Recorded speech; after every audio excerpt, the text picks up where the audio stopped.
This past week, did you have a faint memory of the sun? Did you have a distant memory of open windows and pleasant breezes? Were you wondering when you'd bypass your sweater and reach instead for a lightweight shirt? Did more than one person, maybe you yourself, make some kind of joke about living in Seattle? But we trust that we will be warm again, that the sun will shine again, and for more than one day at a time. Sun, sun, sun. Here we come. Early Thursday morning, Liz Binger and I were making plans for a summer meeting, and we landed on a date, July 29th. It will be here before you know it, we said to each other. With an unmistakable sense of lamentation, we said, before you know it, it will be August. It will. Soon this worship service, this sermon, will be a faint memory. Time is a mystery. We lose track of it, we fill it up, we waste it, we seize the day.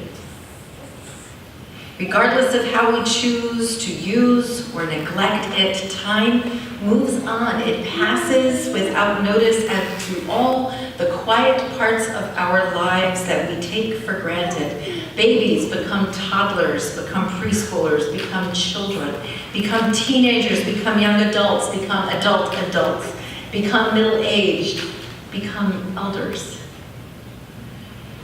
Attempting to declutter our so small workspace last week, I pulled out a framed poster with mounted photos of a congregational meeting dating back to 2005. It was a meeting in the old building. I don't think very much about how I've aged. And those of you who are long timers, you look the same to me. Except we don't. I'm here to tell you something that may come as a surprise. Actually, when we get older, we don't look the same as we did when we were younger. And in those photos, so many beloved souls now gone. So many. They're passing another sure sign of time's passing. The fact is, as time has known to move on since the beginning, as Stevie Wonder sings, we don't quite absorb it. That time passes more often surprises us. It catches us off guard, and then before you know it, it's August. We live in a time that is rife with the din of distraction and is so fast-paced we are breathless, so much so that I wonder, what would it be to live each day as though it was our first day? Our first day, we are a bundle of trust. Our day is uncomfortable. On our first day, when we are tired, we sleep. On our first day, when we are hungry, we eat.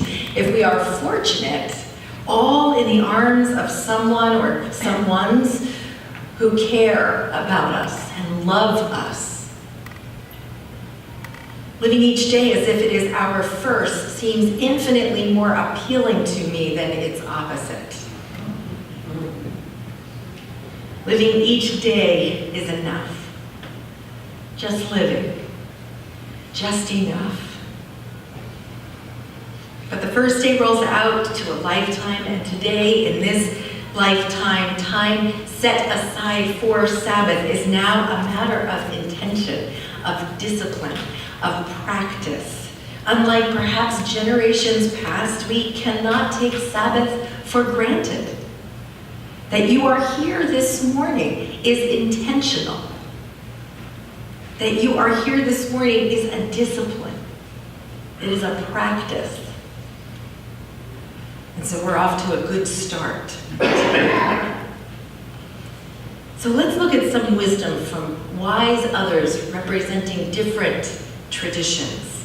First from the Jewish tradition, this from Abraham Joshua Heschel, the great rabbi and teacher, who said, "The Sabbath as a day of rest is not for the purpose of recovering one's last and lost strength and becoming fit for the forthcoming labor.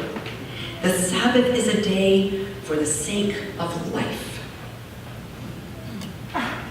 And this from Maya Angelou, the poet, who said, "A day away acts as a spring tonic. It can dispel rancor, transform indecision, and renew the spirit."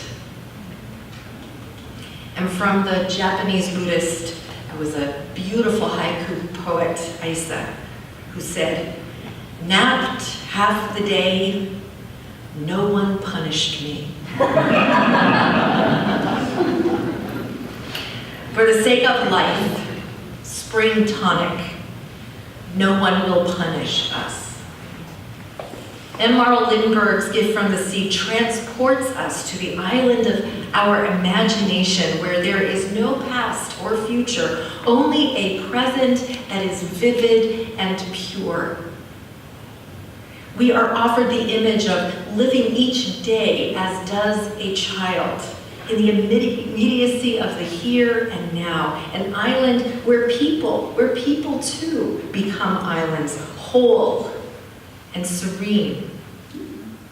So we need not be on some tropical island to adopt island attitude. We need only to imagine ourselves capable of achieving such quiet. We need only the intention, the discipline, the practice. I have a friend who practices a tech Sabbath from sundown Friday to sundown Saturday.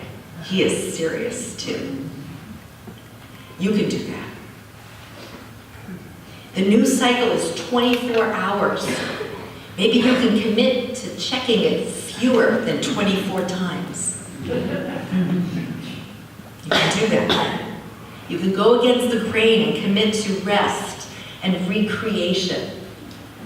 How about you mark your calendar on the days when you are going to go to the beach? We live at the beach. Just reminding you. Or take a walk at Bluff Point, or the Arboretum, or Haley Farm, or Hopeville Pond, or the Devil's Hop Yard. To the sailors in the house, mark your calendars for the days that you will get on that boat and sail away. Want to do some strawberry or blueberry picking this summer?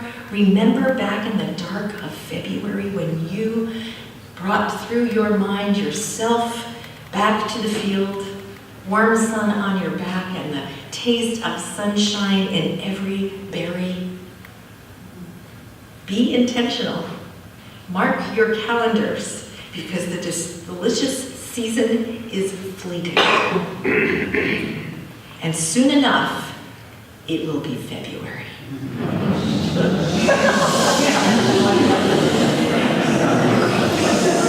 I've never been hissed.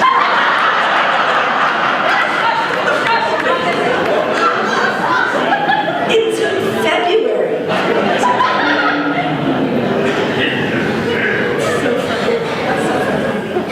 Consider your calendar as an opportunity for practice, for Sabbath practice, because we can no longer take Sabbath for granted.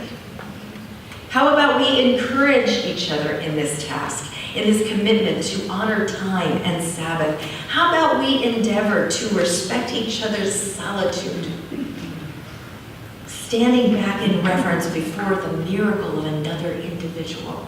Isn't that beautiful? Standing back in the reverence before the miracle of another individual. Summer is upon us. Let's go to the islands in our imaginations and rest, not to restore, but for life's sake. No one will punish you. Amen. Amen. Let us enter into a communion of silence to hold close the commitment to Sabbath and the mystery of time.